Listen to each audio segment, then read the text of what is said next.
Hi, welcome to Knit with Hannah. I'm Hannah. Today we're talking about New Year's resolutions.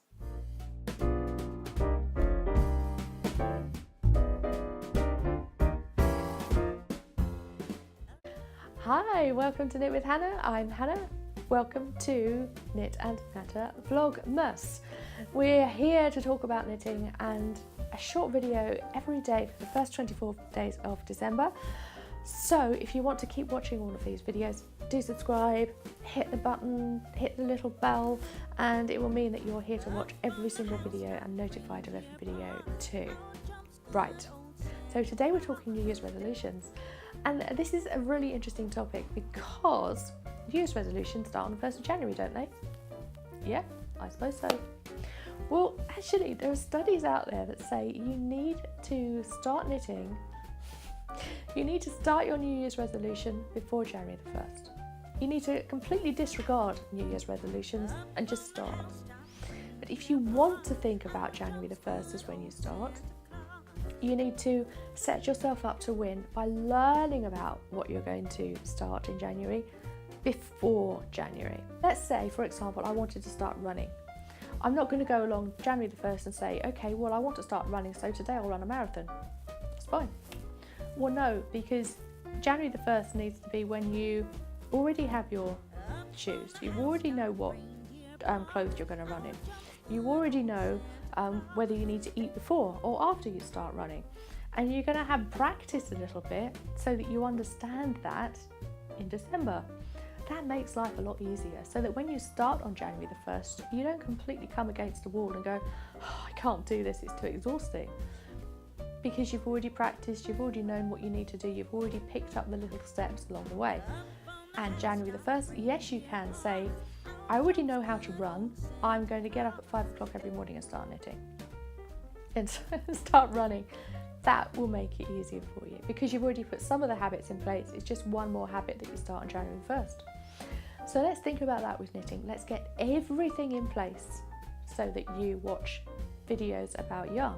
You understand about what needles you need, you understand the tools. Maybe you start watching a few videos and reading a few blogs about how you talk about knitting, because there's knitting jargon that can get in the way. It can be confusing, it can be really a struggle if you don't understand knitting jargon to get going with your knitting. So, and also, let's really think about it.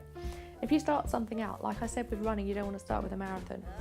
If you want to start knitting, you don't want to start by knitting a large afghan for the couch.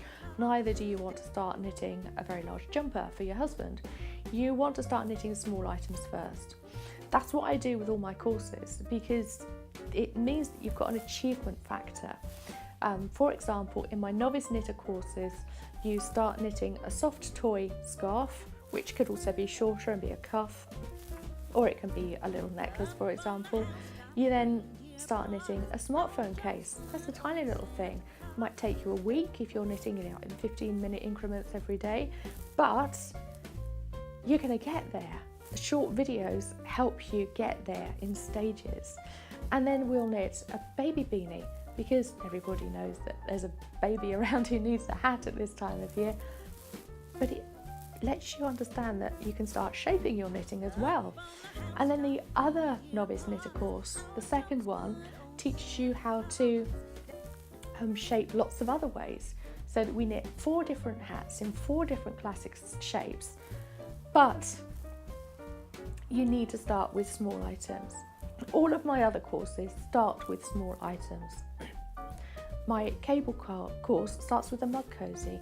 My lace course starts with bookmarks, and it means that it's a small item. You understand the very foundations of the new technique that you're learning, and you just go with it and you start it.